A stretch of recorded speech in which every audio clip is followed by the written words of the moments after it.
Team उसके पास है, तो बेसिकली चलता रहता है, इसको इधर उधर कोशिश करते रहते हैं, चलता रहता है। ये तुम्हारा क्या है, तुम्हारा कितना अकाउंट है?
My obeisances to all of you. We are beginning with 12th chapter. Um, I'll say the prayers. Om Agyan Timirandhasya Gyananjana Shalakaya Chakshurun Militam Yena Tasmai Shri Guruve Namaha Shri Chaitanya Manobhishtam Sthapitam Yena Bhutale Swayam Rupa Kadamayam Dadati Swapadantikam Vandeham Shri Guru Shri Yuta Shri Guru Vaishnavamscha Shri Rupam Sagrajatam Sahagana Raghunathanvitam Tam Sajivam Sadvaitam Savadhutam Parijana Sahitam Krishna Chaitanya Devam Shri Radha Krishna Padan Sahagana Lalita Shri Vishakhanvitamscha He Krishna Karuna Sindhu Dinabandhu Jagatpate Gopesha Gopika Kanta Radha Kanta Namastute Tapta Kanchana Gaurangi Radhe Vrindavaneshwari वृषभानुसुते देवी प्रणमामि हरिप्रिये वाञ्छाकल्पतरुभ्यश्च कृपासिन्धुभ्य एव च पतितानां पावनेभ्यो वैष्णवेभ्यो नमो नमः। जय श्री कृष्ण चैतन्य प्रभु नित्यानंद श्री अद्वैत गदाधर श्रीवासादि गौर भक्तवृंद हरे कृष्ण कृष्ण कृष्ण हरे हरे हरे राम राम राम हरे हरे। मुखं करोति वाचालं पङ्गुं लङ्घयते गिरिं यत्कृपातमहं वन्दे श्रीगुरुदीनतारिणं परमानन्दमाधवं श्रीचैतन्य ईश्वरं। नमो विष्णुपादाय कृष्णपृष्ठाय भूतले श्रीमति भक्तिवेदान्त स्वामिति नामिने नमस्ते सारस्वती देवे गौरवाणी प्रचारिणे निर्विशेष शून्यवादी पाश्चात्य देशतारिणे।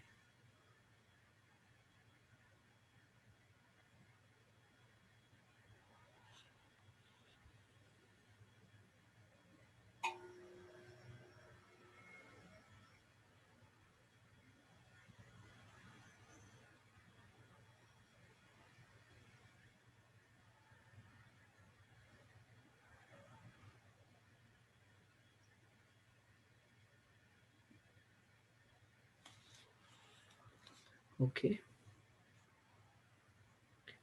devotional service. The acronym for this chapter is God. G stands for Godhead, O stands for different options, and D stands for devotee's disposition. So the first G speaks about should I worship Krishna with a form or should I worship Krishna without a form? Um, Now, in at the end of 11th chapter, after 10th chapter, where Krishna spoke about his opulences, Arjuna, for the sake of developing faith in everyone, he requested Krishna to show his universal form. After seeing universal form, he understood Krishna's divinity, but he was not very satisfied within his heart because he could only connect with two-handed Krishna form. but he was happy to see, and it was wonderful, um, yet at the same time fearful. Then Krishna Arjuna requested, please let that form be finished, but show me your four-handed Narayan form. Krishna happily showed him that form, and then he showed him two-handed form. And Arjuna was very satisfied by seeing the two-handed, sweetest form of Krishna. And Krishna said, well, this is the form that is very rarely to be seen even by demigods. And why it is so rare? Because it cannot be known, this form cannot be seen by karma, gyan, yoga, and other processes, only by devotional service, not by charity, not by some ritualistic pujas, or by some Vedic mantras. By none of these ways, or by being austere, by none of these ways can I be known or can I be seen in my original two-handed form, but only those who render service to me out of love, loving devotional service, whose eyes are filled with love for me through the that happens through the process of devotional service. Only they can understand the mystery of this form, others cannot. Now Arjuna had this thing in mind, that I have seen his two-handed form, four-handed form, his universal form. I have also heard that he can be worshipped without a form. Like, some people say God is energy, so he can be worshipped without a form. So Arjuna wants to clarify, and he brings up this question. Okay, you told me that only by loving devotional service can I understand you as you are. Um, but what about, should I worship you in your personal form as I see now, or can I worship you without a form because you are supreme? So, can I worship you without a form? What do you recommend? So, that we will discuss in G. Then O is different options. What is the best option, and the next best option, and the next best option? How to approach Krishna? How can I go closer to Krishna? And Krishna gives different options. And finally, the qualities like tolerance, patience, free from false ego, and anarthas. The qualities of devotees that pleases Krishna. How a devotee should act in their life. That is a very sweet section of this chapter. So, begin with Godhead. Maybe we can request devotees to contribute,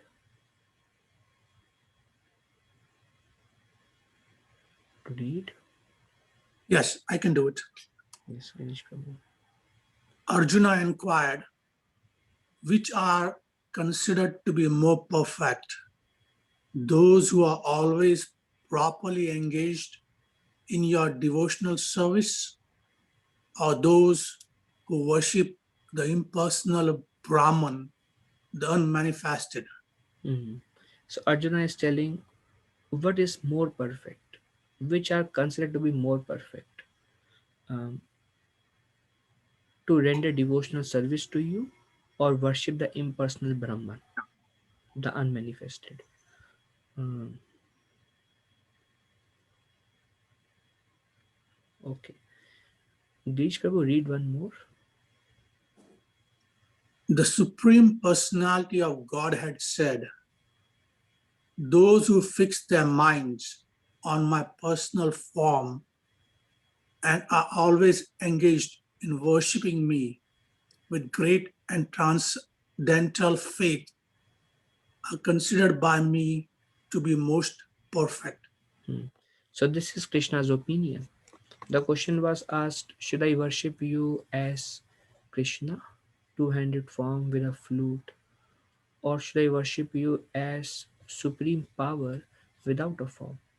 And Krishna says, those who fix their mind on my personal form and are engaged and are always engaged in worshipping with great and transcendental faith are considered by me to be most perfect. So this is a very long topic. I really don't know to how much depth can we discuss this topic. Um, Now we are talking about tattva. Okay. The first question comes. Does God has a form, or is God without a form? Beginning of spiritual life is, does God exist? Okay, yes, because there is karma, everything. Somebody made these laws of karma and how everything is working, and um, our our future is decided just by seeing the lines on our hand when we are born. So there is something beyond. If the the lines on my hand decide my future, the day I am born, I know what's going to happen in my life. So there is previous life, and based on karma from previous life, this astrology works. So there is something that continues from previous life. So there has to be a soul. This is for a common man. Of course, you are all devotees. So there has to be a soul. Now, if soul is there, then where is the soul coming from? Well, God is coming from the soul is coming from the Supreme. Who is that Supreme? Who is that Supreme? Does the Supreme has a form, or does is the Supreme formless? So um, there are two group of okay there are two group of people in the world. Two group of people. One, they all believe in God. One believe that God has a form. Another believe God does not have a form. If we dive into the scripture speaks about both the concepts. Some of the Upanishads, they speak about the formless God, and some speaks about the form of God. The scriptures have both uh, um, both things are spoken, um, and that's why there is a confusion in India based on what they have read. Should I worship God with a form, or should I worship God without a form? I remember um, one one one student, a girl. She was uh, studying in GVSU, Grand Valley State University. So I used to visit Grand Rapids. Then she took interest in Krishna consciousness. She used to chant 6 to 8 rounds. And then she suddenly stopped coming to the program. And then I asked her later on that, uh, um, is everything okay? Is there something I can do for you? And then she said, Prabhuji, I don't believe that God has a form. But in ISKCON, we worship Krishna, means we worship a form. But I don't believe that he has a form. Then I remember it was like 9:30 or 10 p.m. and I was coming back from a program and I was still in the car, and I was talking to her, and then I told her that open Bhagavad Gita and open 12th chapter and open the first verse.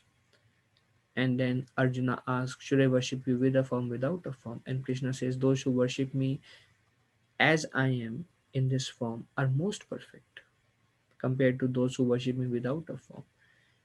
And then um, on that day, she said, okay, yeah, it's written, but I really don't know.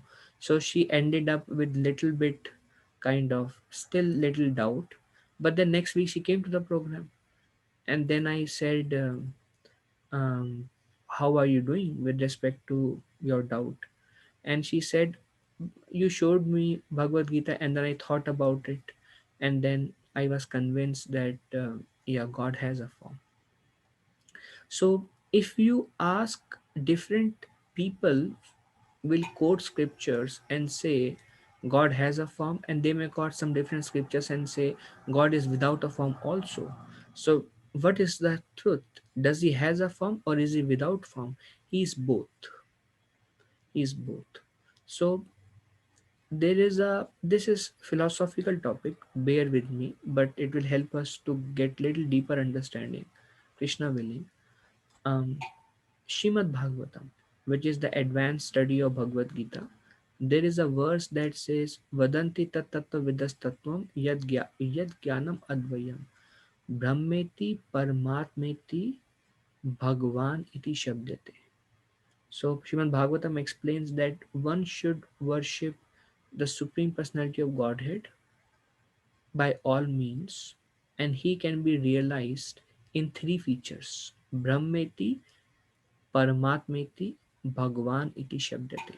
He can be realized in the form of Brahman, he can be realized in the form of um, Paramatma, he can be realized in the form of Bhagavan. Bhagavan. Now, um, I really need strength to discuss this topic because it's just too philosophical. Now, all group of people, all different sects of spiritual life and different sects of religions, they believe that God has a form and God is without a form. Like example, Christians worship in God with a form. Jesus Christ used to say, God my Father. And the name of God in their culture, either they call him Yahweh or Jehovah, or they call him Christos. Prabhupada used to say, you call him Christos, we call him Krishna, same personality. God has hundreds and millions of names, um, same personality we are worshipping. So Prabhupada used to say like that. Islam, Muslims, they worship God without a form. If you go, no form. Vivekananda and Ram Krishna Mission, they worship God without a form. But at the same time, the um, Vaishnavas, they worship God with a form. With a form. Then there are Shankaracharya. Many of you may have heard about Adi Shankaracharya. He would worship God without a form. So there are, even in India and all over the world, there are different sects of people. Some worship God with a form, some worship God without a form. Now, but for example, let us talk about India for now. And then I can take question. I really, again, I am telling, I really don't know to what depth we can go, but let's try. In India, there are two sects of people: personalist and impersonalist. And these two sects of people existed even during the time of Krishna. And that's why Arjuna is personally clarifying through Krishna himself. Should I worship you as you are, or should I worship you in your feature without a form? How should I worship you? Now, devotees like we, um, based on scriptures, we say that, and I will quote it with scriptures. So, but first I will tell the two principles. One are called bhaktas, devotees, Vaishnavas, one group of people, another group of people, Mayavadis. Mayavadis, started by Shankaracharya. Now, first I will tell the philosophy of Mayavadis. It is just try to hear and ask questions if you have any. Mayavadis say God does not have a form. Okay. So what is God? God is light. Light. Brahma Jyoti. Jyoti means light. He is the supreme Brahman. He is Brahma Jyoti. Okay. If God is light, who was Krishna? Well, Krishna came from Brahma Jyoti. Rama came from Brahma Jyoti. Narayan came from Brahma Jyoti. All the demigods came from Brahma Jyoti. We also came from Brahma Jyoti. Okay. Who are we? We are Brahman. Okay. Are we the spirit souls? No. We are Brahman. We are Brahman. Is there Paramatma in our heart? No.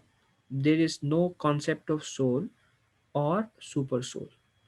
We are one spiritual element. Now, nobody ever, other than atheistic and egoistic people, nobody denies the existence of a spiritual element who goes from different birth and reincarnation. Nobody. Even Christianity believed in it. But later on, some people, they added this life go to heaven or go to hell eternally, and just to make people more serious.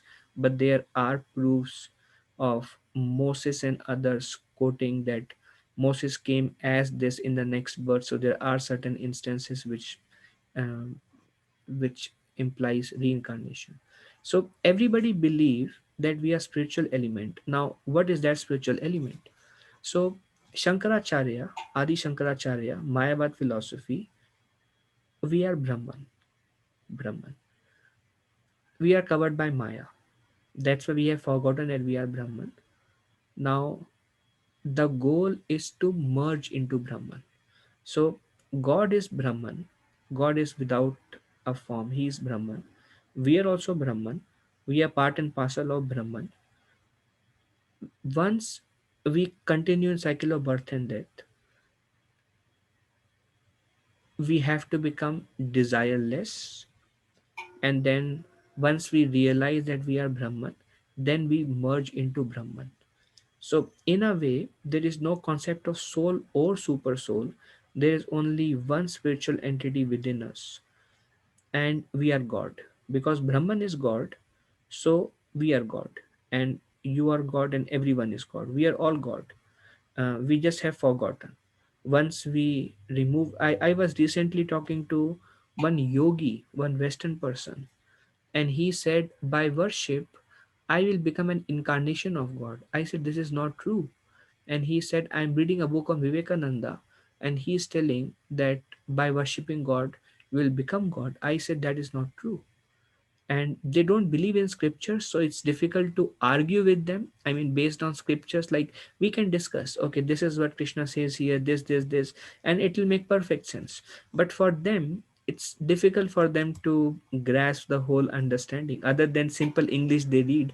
So they don't have any authority as such other than words of mouth and mental concoction. So this is widespread, huge widespread, that I am God, you are God, everyone is God. Then is there any difference between me and Krishna? Yes, there is. Krishna was fullest manifestation of Brahman. He came from Brahman. He spoke Bhagavad Gita. He entered into Brahman. Likewise, Narayan come. So all the incarnations, they come from Brahman and they enter into Brahman. They are all Brahman in mode of goodness. We are Brahman in mode of passion, ignorance. That's why we are covered by Maya.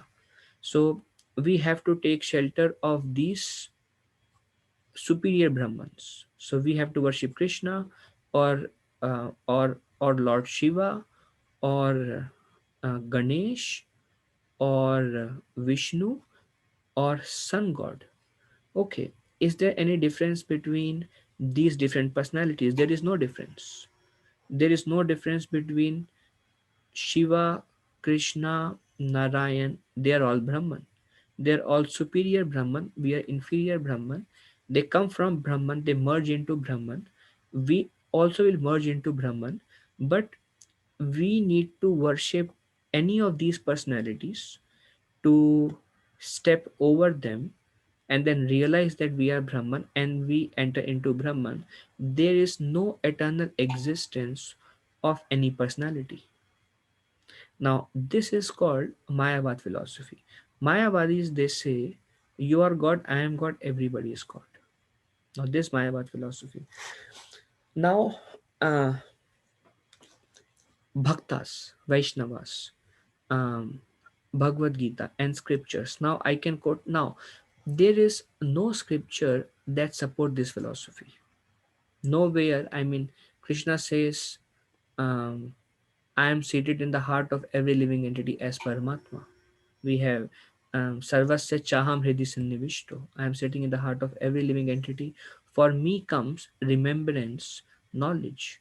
And then Krishna says in second chapter, we are always there. I was always there. And then he also says, fools deride me when I descend in a human like form. They say that I am just, my form is temporary. And Krishna says, um, um, Divyam, my form is transcendental and eternal. But fools says that I was unmanifest before, manifest in the middle, and will become unmanifest again. So Krishna derived this concept himself, that I came from an unmanifest form manifest and become unmanifest again. Srimad Bhagavatam says, now Bhagavad Gita, now we are talking about the scriptures. I just spoke about a Mayavad philosophy first to give us some understanding. Bhagavad Gita, Krishna speaks in 14th chapter. We will go there. Uh, just for the sake of clarity, Brahmanohi Patishtaha, which means that Brahma Jyoti or Brahman effulgence, impersonal aspect of God comes from me. Brahma Samhita and Srimad Bhagavatam explains Brahman as effulgence of Krishna, where the Mayavad philosophy and Vaishnava philosophy differs. Vaishnava philosophy, Brahman comes from Krishna. Vaishnava philosophy. Mayavad philosophy, Krishna comes from Brahman. They both believe in personal and impersonal aspect of God. The only difference is who is the source. Is Brahman the source of Krishna, or is Krishna the source of Brahman? Um, um, those who say Brahman is source of Krishna, they worship impersonalist. They worship Brahman. They meditate on light. And there are many such sects and people. And the otherwise they are personalists. Now, Shrimad Bhagavatam explains Brahmeti Bhagwan iti Brahmeti Paramatmeti Bhagwan iti Shabdate. God can be realized in three features in progressive order: Brahman, Paramatma, and Bhagwan. The Gyanis, they are worshipper of Brahman. Yogis, they are worshipper of the Lord in the heart, Paramatma.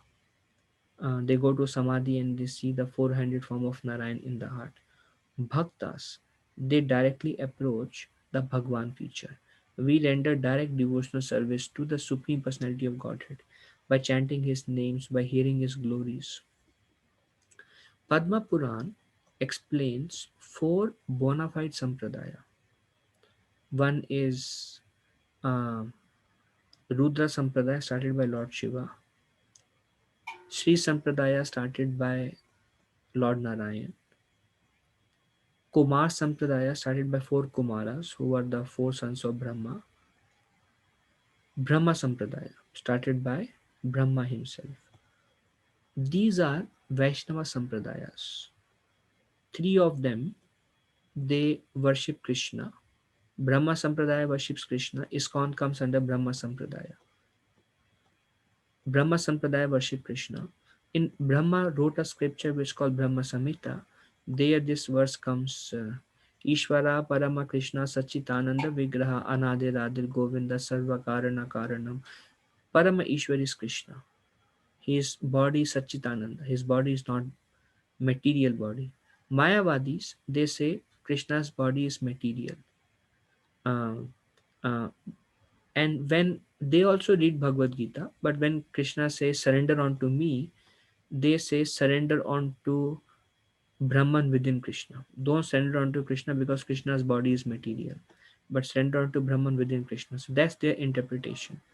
Prabhupada was not very happy with those interpretation, and that's why he said, Krishna is telling surrender unto me, surrender unto him.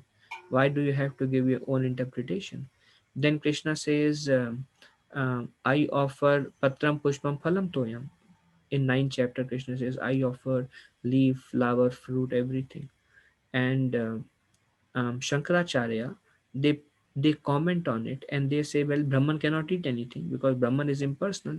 So um, fruit, phalam is compared to the fruits of your work. Well, Krishna is already told in 3rd chapter um, that offer the ma phaleshu kadachana. Don't be attached to the results of your activity. Surrender the results of your activities for me. Work done for me, work done for Vishnu has to be performed, otherwise work causes bondage. Already he has covered the concept of karma yoga in 3rd and 5th chapter. 7th to 12th chapter are the chapter of Bhakti Yoga. Why will Krishna bring again the concept of karma in the names of fruit? Pashpam Patram Pushpam Phalam Toyam. So Prabhupada would say, don't give your commentary. Krishna is intelligent enough that Krishna can communicate what he wants to communicate. Krishna is not dependent upon some mental brainy person to say what Krishna really means. Krishna does not need anyone's interpretation. Krishna Bhagavad Gita is very clear.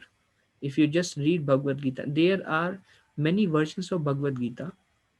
Mayavadis also give a commentary on Bhagavad Gita, and they present Bhagavad Gita with their word jugglery in such a way that they remove Krishna out of it. So one time, Srila Prabhupada went to Jyotisar. Jyotisar is the place where Krishna spoke Bhagavad Gita in Kurukshetra, the battlefield, and there was a Gita Sammelan going on. Many different scholars of Gita came, so they invited Srila Prabhupada also. And Prabhupada went there and he saw on the stage there is just a lamp. And Prabhupada said, Krishna spoke Gita to Arjuna. Why there is no picture of Krishna? And then the Gita Sammelan organizer, he said, this lamp represents Krishna. Krishna is light. Krishna is light. So Prabhupada did not like it. When Prabhupada, it came to Prabhupada speaking, Prabhupada spoke heavily on how many of you are simply using word jugglery to misinterpret Krishna's words to prove your understanding. When you approach Bhagavad Gita, don't try to impose yourself on Bhagavad Gita. Try to see what Krishna says and try to surrender. Krishna says, Man mana bhav mad bhakto, always remember me. Um, and Krishna says, Mad yaji mam namaskuru, offer obeisances to me, become my devotee, offer your homage unto me. And then they say, well, you become a devotee of the light within Krishna. So that's how they try to misinterpret each and every verse of Gita, and whatever Krishna is talking, and then they try to bring that it's not Krishna's opulence. Universal form, this universal form is actually Brahman. So they try to remove Krishna everywhere and they try to bring Brahman, and Prabhupada become very angry, and Prabhupada would say, why are you trying to kill Krishna? Krishna is so clear in his presentation in Gita. Now, nobody ever rejects Gita. This is universally accepted scripture. The only difference is they say Krishna is coming from Brahman and he spoke Gita, and the Vaishnava Sampradayas, they say Krishna personally spoke. Krishna personally spoke Gita. Now, there are many verses like in Shrimad Bhagavatam and other scriptures that clearly describes Krishna's pastimes and many different aspects of Krishna. So Shankaracharya did not give commentary on those scriptures. Rather, he said, I don't believe in Puranas, and he just rejected all those scriptures. And he just gave a commentary on Bhagavad Gita, and he gave a commentary on sutras, and he wrote his own books, and he presented the philosophy in such a way that there is no Krishna. There is all there exists is Brahman.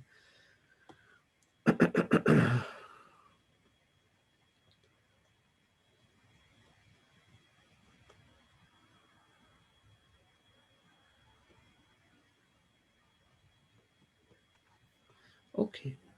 Would anyone like to ask anything? Any discussion?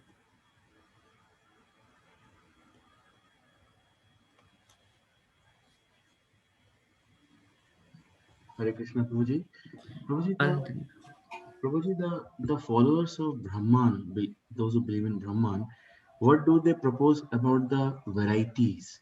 Like, why does someone takes birth in a poor family, or what's their take on that? Mm. Prabhuji, they say it's karma. They believe in karma, um, and they say we are covered by Maya, and because of which we are engaging in materialistic activities. Based on our karma, we get a particular birth. But um, if you um, meditate on Brahman, you will become Brahman, and then you will come out of this karma cycle. So they would call everybody as Narayan. They would say Daridra Narayan. Any poor people, they would call poor people as Daridra Narayan, and they would call everybody as Narayan. And they say if you take sannyas, then you become as good as Narayan. So everybody should offer respect to sannyasis because they are themselves Narayan. Um, so this is their principle, Prabhuji. So it is very bewildering actually. It's very bewildering. Yeah.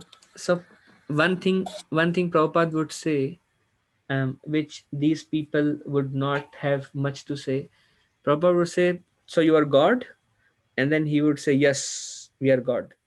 So Prabhupada would say, "Okay, so can you show me your universal form?" And they would say, "Well, you don't have the eyes to see me."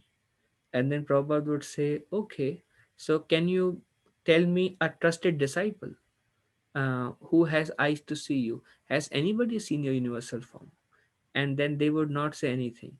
And um, then Prabhupada would ask, "Why are you suffering? If you are God, God should not suffer." And then they would say, "Because we are covered by Maya, although we are God." And then Prabhupada would say, "Oh, so you are God, but you're covered by Maya? So then Maya is superior to God. Because if Krishna says, Mama Maya Duratyaya, Maya is my energy, but you are telling that you are God and Maya is your energy and you're covered by Maya. So Maya is superior to God. So Maya is God. So Maya is God and you are not God. Maya is God." And then they would become bewildered.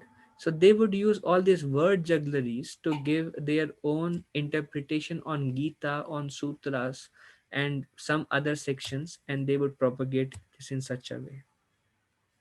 Actually, this is pointed out from Padma Puran uh, by Sri Chaitanya Mahaprabhu.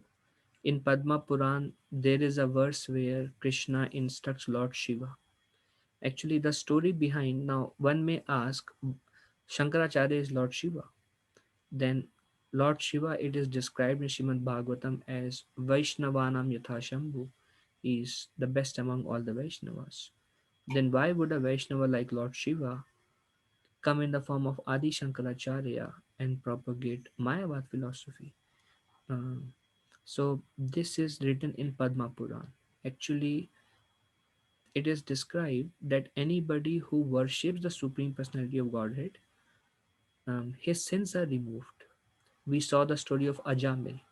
I'm sure many of you remember. Ajamil chanted Narayana, and his sins of so much sins that he committed, robbing and so many things he did, gave up his own parents, and they were nullified just by chanting Narayana.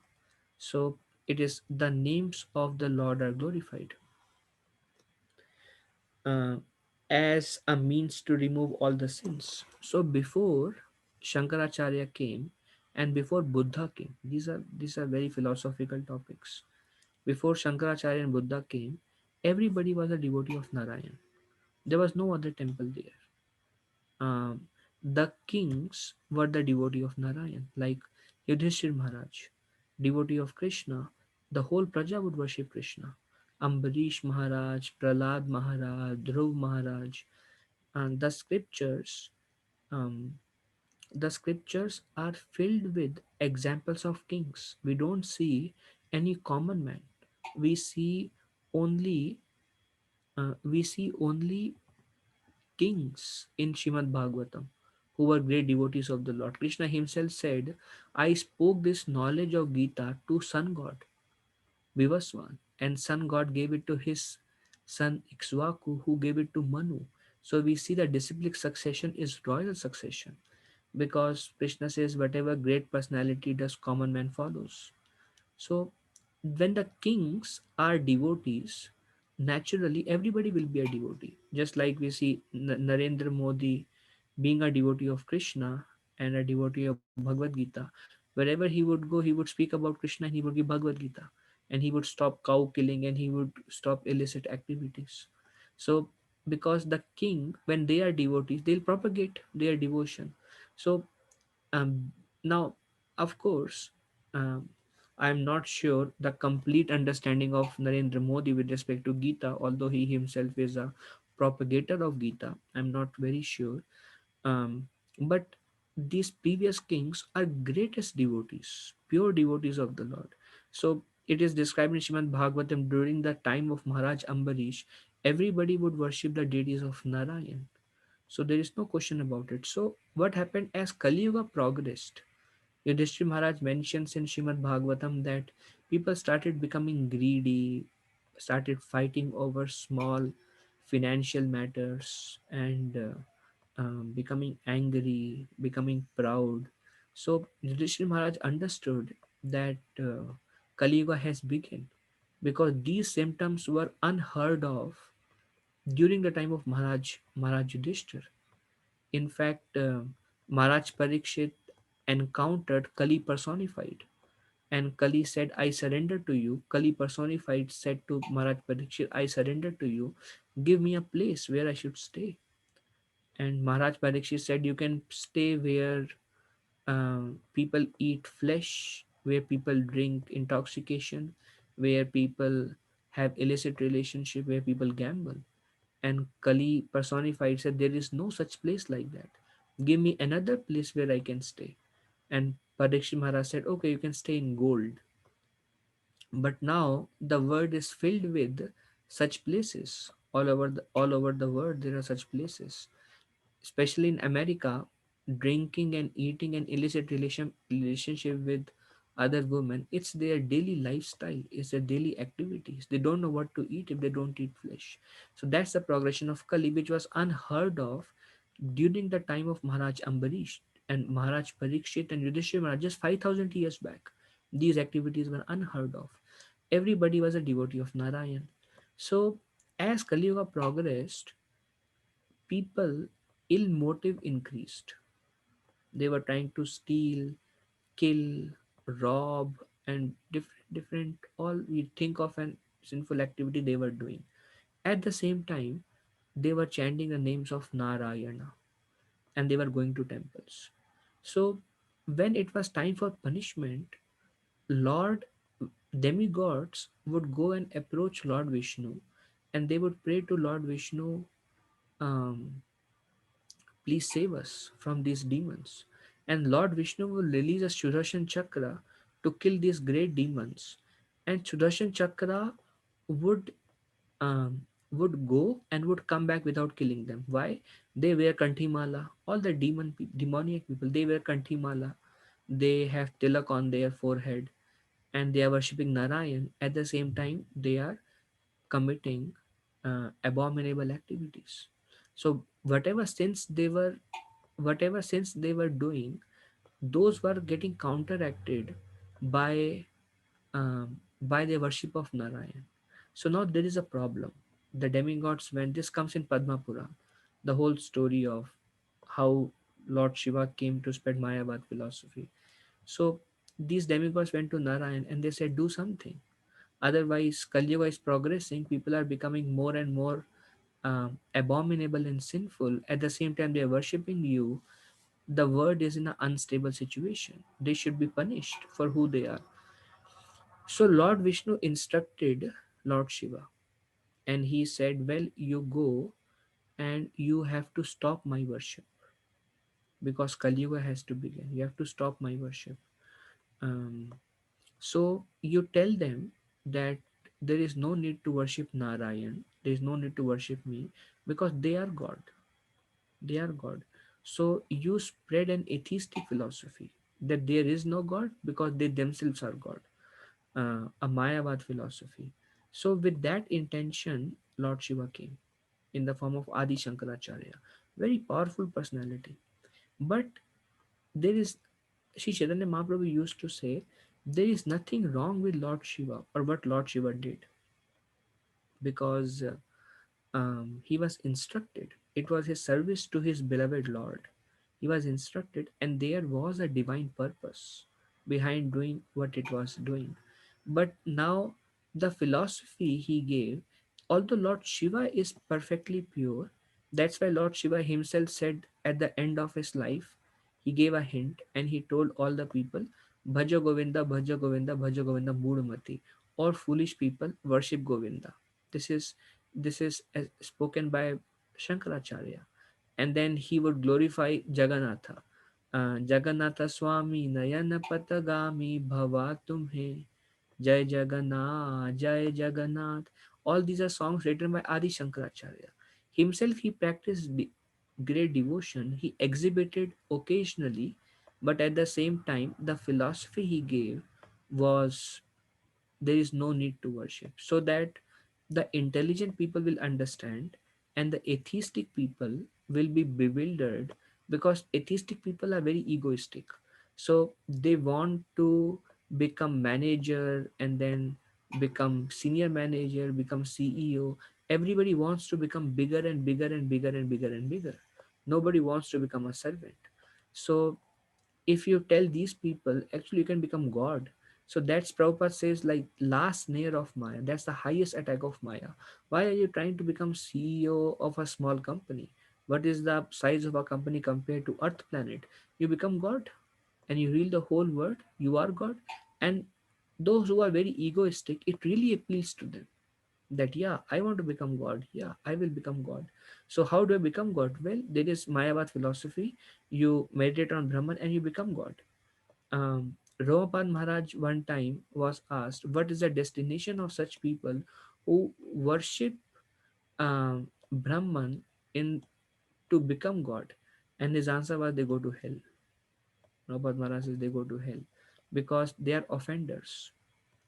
Shri Chaitanya Mahaprabhu told us, Jivera Swarup hoy Krishnera Nitya Das. Krishna says, I am the seed giving father. And then Shankaracharya said, yeah, he is seed giving father, but we are Krishna. So there is this great mismatch between what Krishna really spoke, but then Adi Shankaracharya presented each and every verse in such a way. And Mahaprabhu said in Chaitanya Charitamrita, there was no fault on the side of Adi Shankaracharya. He did what he was instructed for a particular purpose, but to worship worship ourselves as God in this age. So the philosophy he spoke was should not be adopted, but personality wise, what he did, he should not be questioned because he was under guidance. Okay, any further discussion on this? Today is actually the appearance day of Ramanujacharya. Later on, Ramanujacharya came and he defeated Shankaracharya philosophy. So Shankaracharya said we are God, and then Ramanujacharya said we are not God, we are gods. God with post of es. Gods means we belong to God, but we are not God. So this is, many of you are from South India, so we know Ramanujacharya is from Sri Sampradaya, a great personality who appeared today, and he defeated Mayavad philosophy. After that, Madhvacharya came and he further added more to Ramanujacharya philosophy. So although philosophy was within few years defeated Shankaracharya philosophy, yet the followers of Shankaracharya continue to exist. Now you may think why we are sharing so much thing, it may not be relevant to us. Yes, that's very nice. But some people have this confusion um, um, about this philosophy. And if you read Srila Prabhupada books, practically most of the verses Srila Prabhupada speaks on this particular atheistic philosophy, so that people should have an understanding. So otherwise, then they will be able to discuss about spiritual subject matters even with those who have this understanding. That will give, Chaitanya Charitamrita explains, it will give strength to our understanding of Bhagavad Gita. So Sat and Asat both should be heard. Sat means what is true, what should be done. Asat means what is not true. Because then we are saving ourselves from future confusions that may arise. Okay. Any more Question. Prabhuji, Prabhuji, Adi Shankaracharya, I heard, but I'm not sure. I did not read any book on him. But it's just from what I heard from others. He established some Shaktipeethas also, right? Yes. Uh, yeah, so based on that, the Shaktipeethas has goddesses, I guess.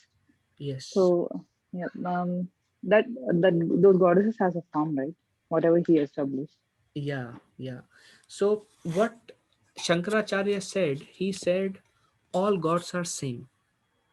It is condemned in Padma Puran. Padma Puran says to consider name of Vishnu to be equal to name of Brahma and Shiva is an atheistic understanding. But Adi Shankaracharya said all gods are same.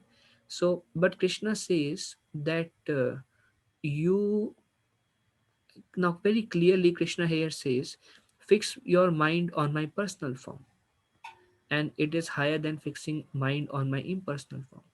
So Adi Shankaracharya added to it, and he said, you fix your mind on personal form, um, and then once you become pure by fixing mind on personal form, then you will realize that you are Brahman, and then you can reject Krishna because you become one with Krishna, you become like Krishna.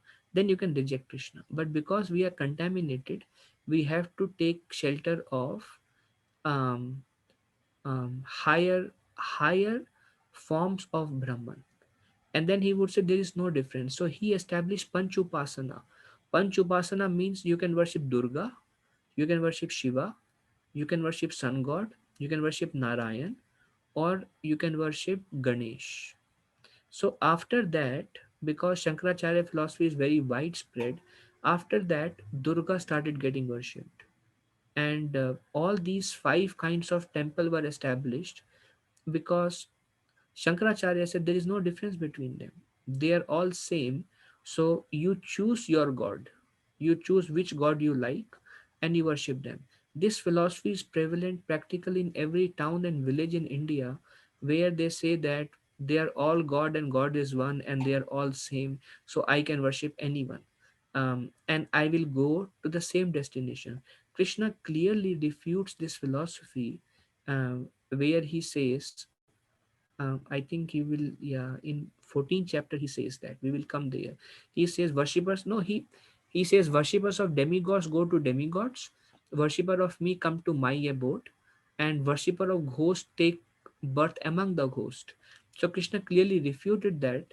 um, but he said you will go to the same destination of Brahman. So he established Shakti Pithas. He established um, um, the four dhams. They are all personalities there. Shiva is there. Shiva temples are there. Vishnu temples are there. Uh, Puri temple he established. Of course, the Puri temple is coming from the time of Lord Brahma. It's the ancient temple, but he propagated its worship. So he said, anybody you worship, it doesn't matter. You choose the personality. You like Ganesh, then you worship Ganesh. But ultimately, they are just an intermediate. Now, here Krishna says, worshipping on my personal form is better. And then Shankaracharya added in his commentary, we have to approach a personal form. By that, it's an intermediate step, and then you can reject him, and then you can directly become one with God. That was his interpretation. So he gave a commentary, but his commentary had lot of interpretations so as to bring out a common theme throughout Gita, that there is no God and Brahman is the supreme. Does that answer, Shilata Mataji? Yes, Prabhuji, that's clear enough. Thank you. Thank you. Any other discussion on this topic? Are there some confusion, some questions, some doubts we can take? Otherwise, we can go to the next verse.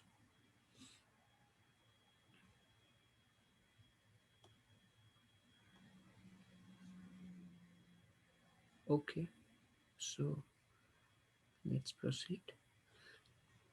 Okay, maybe one more devotee can read two verses. But those who fully worship the unmanifested, that which lies beyond the perception of the sense, the all preventing, inconceivable, unchanging, fixed, and immovable, the impersonal conception of the absolute truth. By controlling the various senses and being equally disposed to everyone, such persons engage in the welfare of all at last achieve me. Hmm.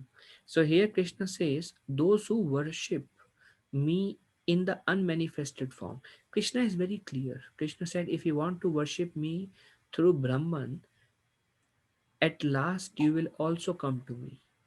Actually, it is described in Shrimad Bhagavatam beyond this material universe. Okay, 1 second. I will show you one image that may help us understand this more.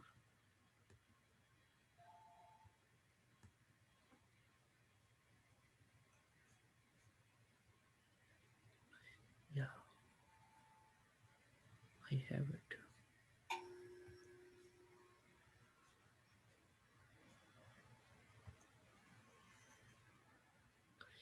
Can you see the image? Yes, Yes, Prabhuji. Prabhuji. Okay, thank you. So this is those some of you may be seeing for the first time, some of you may be highly familiar with this. Can you see my cursor? Yes, Prabhuji. Yes, Prabhuji. Yes. Okay, thank you. So this is material world, this below portion, and then this is Brahma Jyoti, this white portion, and this is marginal above Brahma Jyoti, and above it, this is Vaikuntha Lok, spiritual world. So there is, this is how the structure is there. Uh, it's a, it's a detailed, but according to Shankaracharya, there is no spiritual world, and above material world there is Brahma Jyoti, and that's all. This is liberation, Brahma Jyoti liberation.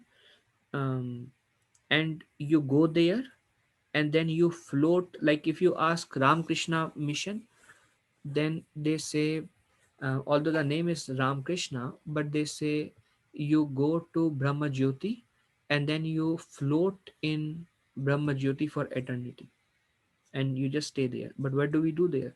Just float there. So there is no variety there. So some people who worship Brahman now, um, again, I cannot go in lot of detail because it will bring lot of confusion. Some people who genuinely worship Brahman, not the Mayavadis, not the Shankaracharya followers have no destination, have no positive destination, from what I have heard. But those who genuinely worship Brahma Jyoti, knowing that Brahma Jyoti emanates from spiritual world, from Krishna, yet they are attracted to Brahma Jyoti, they can enter into Brahma Jyoti, into this region. Now, Padma Puran explains there are 5 kinds of liberation. We may have only heard liberation, but there are 5 kinds of liberation. There is uh, Sayujya Mukti, 5 kinds of mukti. There is Sayujya Mukti, Sarupya Mukti, Samipya Mukti, um, Shalokya Mukti, um, um, and Sharshti Mukti. So these are 5 kinds of Mukti. Sayujya Mukti is, you go, Mukti means you are out of cycle of birth and death. Now where do you go after you are out of cycle of birth and death? You become liberated. But how do you become liberated? Depends upon what you worship. If you worship God as without a form, a light, a power, a energy, then you enter into Brahma Jyoti, this region. You have faith in God, you don't think you are God, you know God is there, and you worship God just as power and energy. But you don't worship God as Krishna or Vishnu. So then you enter into Brahma Jyoti, and this is called Sayujya Mukti. Sayujya means impersonal liberation, means you do not have a personality there. You are just like kind of a dot in Brahma Jyoti, and you just float there. That's called Sayujya Mukti. But other four kind of liberation are personal liberation, like Shalokya Mukti. Loka means planet. Salokya Mukti means you reside in the same planet as the Lord. Like if you worship Narayan, you go to Vaikuntha planet and you stay in the planet of Vaikuntha where Narayan is present and being worshipped as the Supreme Personality of Godhead. This becomes Shalokya Mukti. Likewise, there is Sarupya having the same Rupa, same form. There is Samipya having the same um, uh, um, Samipya means becoming an associate of the Lord, and Shashti means having the same opulence as the Lord. Other four liberations are in the spiritual world, but this liberation, Sayojya Mukti, is Brahman liberation, where you actually worship Brahman in a true way. Brahman is there. There is no doubt about Brahman. It's just thinking I am God, that conception is wrong. But if you want to worship Brahman, that's okay. But Krishna explains that those who worship Brahman, they will go into the Brahman, um, they will float there. There is, and Krishna speaks about Brahma Bhuta Prasannata na sochati na kangshati. You will become very happy after going there. Brahman is Krishna's effulgence, Brahmanoi Pratishtaham. It is spiritual, it is transcendental by nature. Um, there is no lust, anger, envy, greed, pride there. So na sochati na kangshati. So there is no lamentation, no anxiety, and prasannatma. You become happy there, but there is no service. So you are floating, floating, floating. You are in that impersonal region, and then at some point of time, maybe millions of years, because people who go into the material world, slowly as they advance, they realize the nature of this material world and how material world is very cruel. You work so hard and then you die and you leave everything, and then you again work so hard and you get everything, and then you die and you leave everything. And while trying to enjoy this material world, only dukkha comes, only suffering comes. From the same places we try to enjoy, only suffering comes. So at some point of time we come to this deep realization that actually there is no happiness here. This happiness is like a mirage. I'm running, but I ran before these things and I got only misery. I'm running thinking this time I'll become happy, and we get the same experience, same, keeps on repeating. At some point of time, a conditioned soul comes to realization, I don't want to stay in this material world, and he becomes frustrated, and then he wants liberation, but he doesn't worship God the way it is described in Bhagavad Gita. So he cannot go to spiritual world. So he remains in Brahma Jyoti. He wants liberation, but impersonal liberation, because he doesn't know who is God, but he is just worshipping God, and he is frustrated. So he goes to this Brahma Jyoti, but the nature of the living entity is to render service.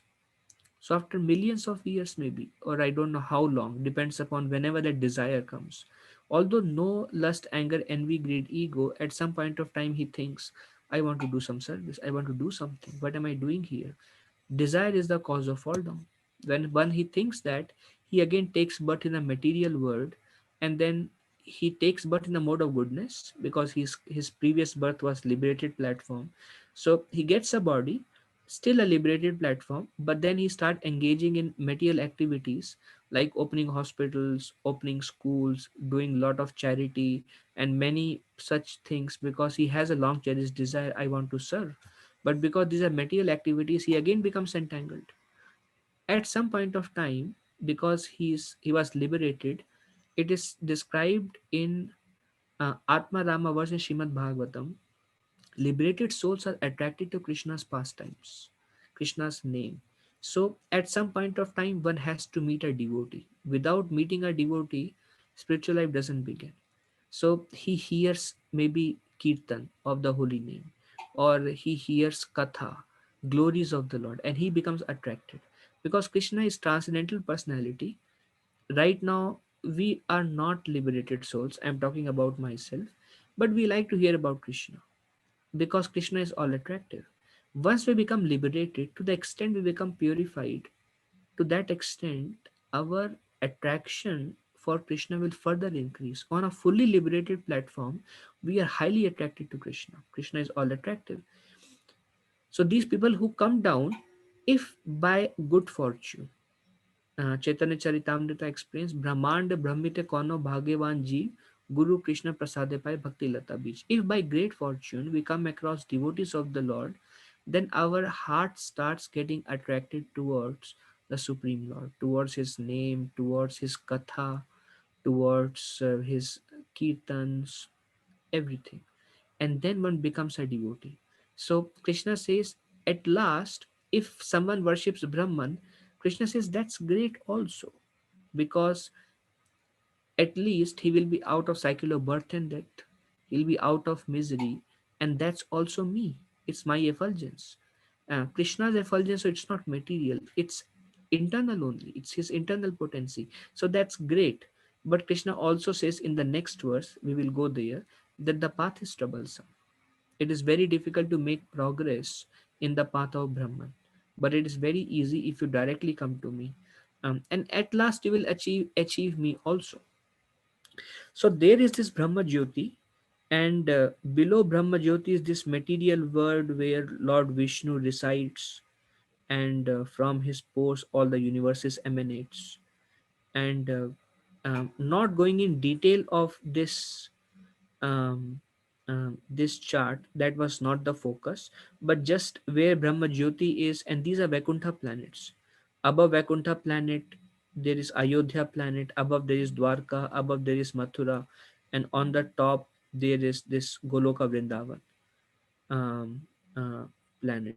So these are the spiritual world, and here if you see, these are all. This is where Narayan resides, Mahasankarshan, Vasudev, and then below these are material world, and in this material world there is Swargalok, and all the demigods they live in Swargalok, all the demigods. So people who worships devatas, not Krishna or one of his expansions, but to worship devatas, um, we are here. It says you are here. So we are here in Bhulok, Earth planet. If we worship Devata, we go to Swarglok, and then we enjoy our good karma. Then we again come back here. Then we again go there. Then we again come back here. But the thing is, cycle of birth and that continues, because everything within this universe, material universe, is temporary. Every body is temporary. Birth and death. Prabhuji, sorry to interrupt. A Sheila, quick question. Yeah. So, Prabhuji, in this path of what we are in right now, so the progression will be how to say this. So, if I leave the body right now, in the next body, in the next birth, I will I will start from where I ended, right? based on your desire at this point of time, your birth will be decided, Mataji, Okay. and your Okay. karma. Yeah. No. Okay. So if who if a if a person who is following the Brahma Jyoti, even if he did not attain the perfection and if he leave the body in the middle, what is their next thing? Next Yeah, birth will be like. he will again, if he has not attained perfection, then he Mhm. has material desires, because Okay. completely free from material desires, then he will attain if he is liberated. So he is not liberated, so he will have lust, anger, greed, and be pride to some extent. Based on Mm-hmm. his consciousness, he will get a form, but Mm-hmm. because he has already begun some part of spirituality, even though maybe Mm-hmm. Brahma Jyoti, he'll begin his attraction towards Brahman meditation from there. Okay. Okay. Yeah. Thank you, Prabhuji. Okay. So that's why Krishna calls worshipping demigods as less intelligent, because we remain in this material world. We go to Swarglok, we come to Bhulok, go to Swarglok, come to Bhulok. But in the end, these are 14 planetary system. Krishna says in 7th chapter, starting from topmost planet, Satyalok, down to lowermost Patal Lok. Every lok is a place of suffering because there is continuous birth and death that take place. And then you see this Hare Krishna Mahamantra that comes all the way up, and that comes from, if you see here, this Hare Krishna Mahamantra directly descends from Golok Vrindavan. There is a verse which says Golokera Prema Dhana Harinam Sankirtan. This Harinam Sankirtan, they are transcendental sound vibrations. They are not the vibration of this material world. They are spiritual vibrations. And this vibration can carry us to the spiritual world, to the ultimate abode of the Lord, these vibrations. Um, um, Golokera Prema Dhana Harinam Sankirtan, the um, love of God of Goloka, of the spiritual world, Goloka Prema Dhana, has descended in the form of Harinam Sankirtan, in the form of his holy names. And then you see there is a uh, Kailash, Lord Shiva. But this is not the Lord Shiva we worship. This is the Lord Shiva beyond Brahmajyoti. But the Lord Shiva we worship is this Lord Shiva. The Lord Shiva above is Sadashiv, who is actually Narayan. This Lord Shiv is a Kailash whom, whom people usually worship in this world. So those who are worshippers of Lord Shiva, they will go to Kailash. They will become an associate of Lord Shiva in Kailash within this universe, but they will continue throughout the end of the universe. I mean, millions of years they will live there. And then once the whole universal creation, once the whole universe is destroyed, this Lord Shiva enters into the body of this Mahavishnu, and the souls also enter there. So they also won't be able to go beyond Brahma Jyoti or Vaikuntha planets. So that's why only the four sampradayas, which is three of them worship Krishna and one of them worship Narayan, only those following four sampradayas and the mantra coming from those four sampradayas can give us liberation. And if you see, these are all universes, and within each universe is the same structure, and this is just one among unlimited material universes. And then there is Durga, and then there is Ganesh, and then there is Brahma here, and there are 33 million demigods and demons also stays. mm, these are three planetary system. Yeah, there is lot more detail. Maybe Shrisha Mataji can explain to all of you maybe in one of the week in future more details about spiritual world also. Okay, any question here on this? Prabhuji, there are multiple universes as per this image, Yes, ma'am. and so the one which we are present is called a material universe, right? Well, they're all material. Everything, they universes emanate from the pores of Mahavishnu. Okay.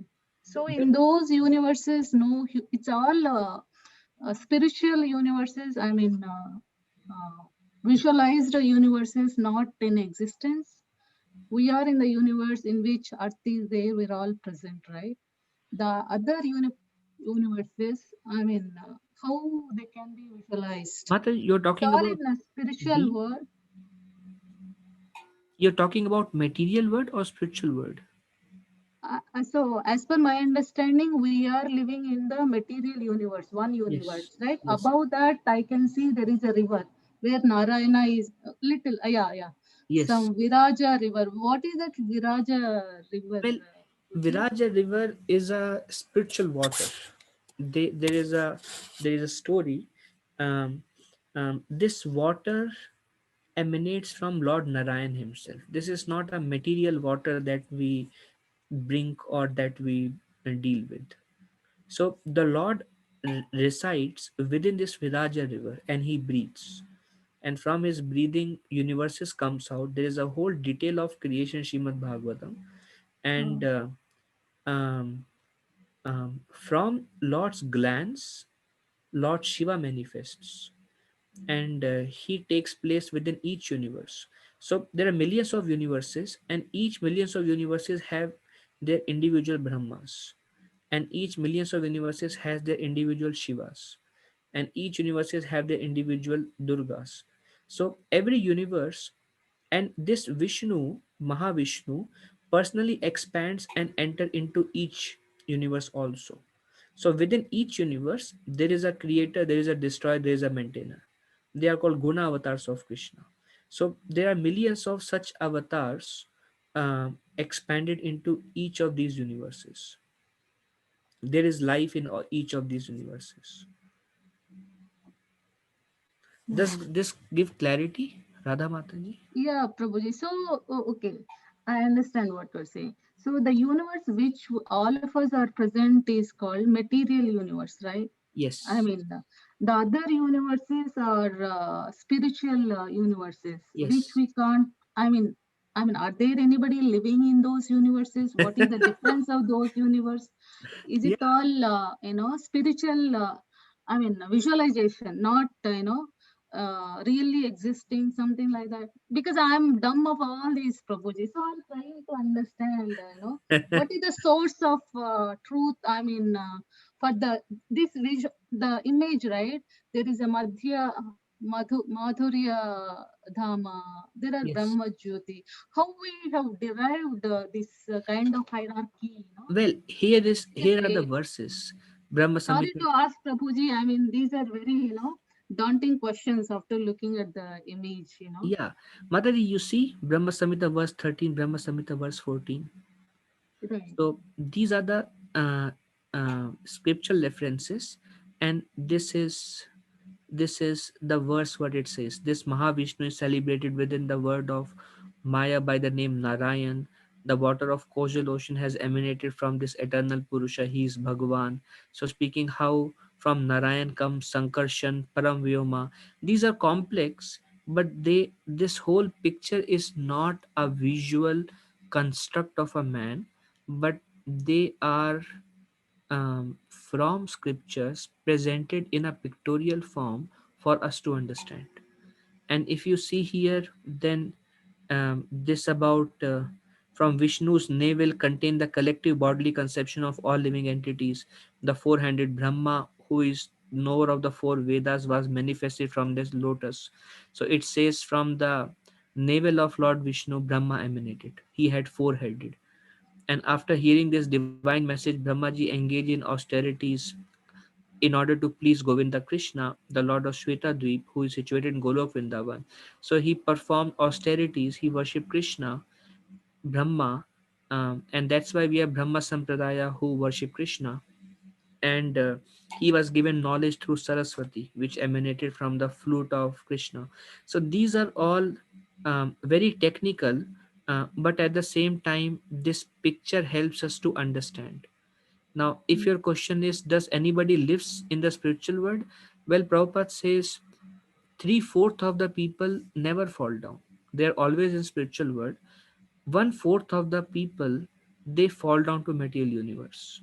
And then material universe is designed in such a way that there is only illusory happiness, but the living entity tries, but he keeps on changing the dresses to different forms and species, and everything that he works so hard is taken away, and whatever he tries to touch, only uh, his hand gets burned there. So one comes to this realization that, well, I don't want to live in this material world, and then he starts seeking for, what do I do, what is this place, and what is spiritual world. And then for those people who are serious and sincere, there is scriptures, and scriptures gives us an understanding of who we are, where we are, and how to go back. And then a person becomes serious in his or her spiritual life, and then progresses towards the path of liberation. Does that help, Mm. Radha Mataji? Is that Yes, clear? definitely, Prabhuji. Definitely, Prabhuji. Thank you. Okay. Anyone else has any other question?